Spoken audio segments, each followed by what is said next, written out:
És una cosa que és interessant que la gent ho sàpiga, no? Nosaltres tenim un sistema electoral valencià, heretat de la transició, pactat pel PSOE i per... En aquell moment que era la P, era l'UCD, Andrés Martorell i Alfonso Guerra. És un sistema electoral que per a poder tenir representació en les Corts has de treure mínim d'un 5% en tot el territori, val? Acá en Castelló i València. En la resta de territoris, en la resta de comunitats, amb un 3% provincial té representació. De manera que quan ha dit que sempre el nacionalisme o valencianisme ha estat fora de les institucions, no ha sigut perquè no ha tingut un suport popular. Perquè aplicant la mateixa regla, la mateixa llei electoral valenciana. Per exemple, a Catalunya el PP no haguera accedit mai al Parlament català, ni Ciutadans, per exemple, i el País Basc exactament igual. El PP haguera estat extraparlamentari en el País Basc, aplicant la llei electoral valenciana. I ara continua el 5%. I continua. O sigui, que a pesar d'haver canviat l'Estatut, clar, pactar el PP i el PSOE i deixar fora a les minories, però que és que a més és injust, perquè som l'únic territori que és així. I fa no res, pactar el pla, no? El que era el secretari general del PSOE, pactar en Camps una reforma de l'Estatut que mantenia aquesta discriminació. Vull dir, que és fals que nosaltres no hem tingut mai representació parlamentària. L'hauríem d'haver tingut si s'hagués respectat el que seria la llei electoral, diguem-ne, convencional, aplicada en altres territoris. Encara es dona la sorpresa en les últimes autonòmiques i municipals, entrant fort, si haguera canviat. Clar, el que passa és que ara altres partits que estan ara emergent probablement és quan se percataran que aquesta llei es perjudica, per exemple, esta UPyD no entrarà ni de casualitat, perquè no arribarà a un 5% territorial i ja veurem altres partits. Els valencians rebem per càpita la meitat de la mitjana estatal, la meitat. És a dir, un basc, per exemple, un navarrès, per càpita, diguem-ne que s'endú 100.000 i pico euros. Els valencians no arriben a 2.300 euros d'inversió al País Valencià. I sent per càpita la quarta comunitat o país, com vulguem, dintre de l'Estat, més pobra. Sí, si atenem els criteris, nosaltres considerem pobres. Més pobra. Però la particularitat respecte a altres comunitats pobres és que nosaltres aportem.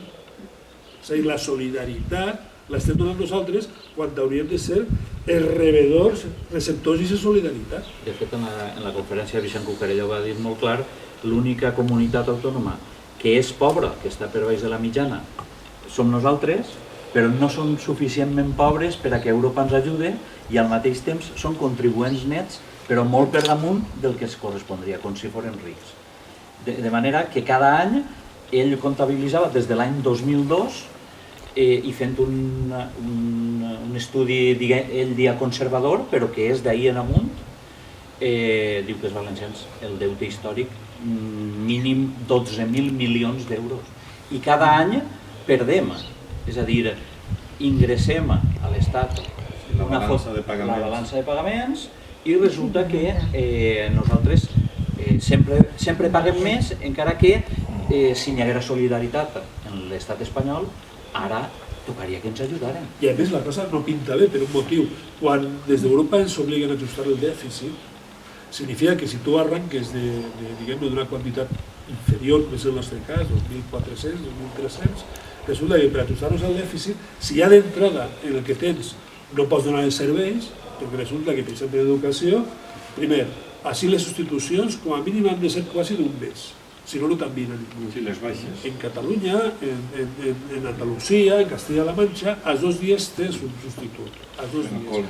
Però, a banda d'això, és que els llibres de text són gratuïts. I així no. Vull dir, així no sé, encara que la gestió és pèssima, però així no se lliguen els gossos llonganisses de tal manera que digues, anem a retallar, però on retallem? És a dir, com que partim d'una base molt xicoteta, si s'ajustem el dèficit, que és el que vol Europa, significa que cada vegada més pobres per a donar els mateixos serveis. Clar, per exemple, en Monago, en Extremadura, pot dir que ells s'ajusten. Clar, ells parteixen d'un 4.500 euros per càpita i baixen a 4.300. Continuen tenint disponibilitat per a donar els serveis i encara poden fer exposicions. I no posa compromís per també això. Bueno, ajustar-se com a mínim la mitjana. Molt lamentable que se faci aquesta discriminació en la comunitat valenciana. Sí, però perquè els partits que s'han governat són sucursalistes, és a dir, ells peguen cabotada davant Madrid, és a dir, com així sembla que el primer que interessa és la carrera política, en aquest cas del president o de qui siga, sempre quan van a Madrid van en clau de partit, no van en clau de valencians. És el contrari, per exemple, que altres territoris que van com a canaris, com a catalans, com a bascos... Que tu te responsabilitzes realment de la gestió d'una manera més directa, perquè tu eres directament el que estàs ingressant els diners.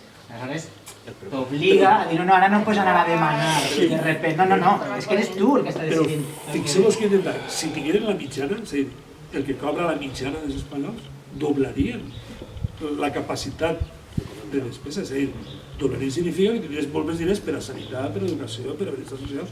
Vull dir, és que realment és una humiliació, es miren per on es miren, és una humiliació. És a dir, doncs, on hem de retallar? On hem de retallar el braç o alguna cosa, perquè ja me diràs. Sí, després coincideix que hem patit uns gestors que damunt han balafiat els diners que no teníem ni han fet sinó que estem preocupats pels grans eventos i totes les coses grans que al final no ens serveixen a nosaltres per a res, sinó per a endeutar. Necessitem una presidenta que arribi a este cas a la Moncloa i diga nosaltres els valencians volem el que ens pertoca. Volem fer justícia, una justícia històrica, perquè segons ens explicava Cucarella fa molts anys, és a dir, des del principi en el 83, quan se feu la llei de règim comú, és a dir, el 83, no recordo perfectament la data. Des d'aleshores ja estem infrafinanciats i necessitem alguna persona que diga fins així hem arribat.